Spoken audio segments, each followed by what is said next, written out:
हेर्नुहोस् साथीहरू, मलेसियामा 1700 बेसी भएकोदेखि फर्सीको मूल्य पनि स्थिर फर्सीको मूल्य टक्क लाएर हेर्नुहोस्, सकिन्न हेर्नुहोस्, भन्ने मात्रै 1700 बेसीको गाह्रो छ नि। हेर्नुहोस्, यहाँ हेरौँ, फर्सीको आधी कप्टेर छ, त्यही पनि आधी फर्सीलाई 3 रुपियाँ 10 पैसा पर्ने रहेछ। धेरै महँगो भइसक्यो। धेरै गाह्रो छ नि यो। हेर्नुहोस्, काँक्राको मूल्य हेर्नुहोस्, 3 रुपियाँ 49 पैसा। काँक्राको मूल्य 3 रुपियाँ 49 पैसा छ।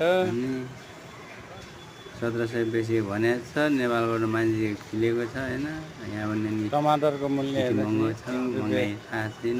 49 पैसा टमाटर विचार गरेर आउनु होला। सानो टमाटर पनि छ। त्यही भएर आउँदाखेरि आलुको मूल्य हो टक्कै 2 रुपियाँ 30 पैसा। आलु भएर सोल्डाले हाल्दैछन् यहाँ। हाम्रो सोल्डाले हाल्दैछन् आलु। आलुको मूल्य नै 3 रुपियाँ 50 पैसा छ किलोको। माछाको मूल्य 425 रुपियाँ।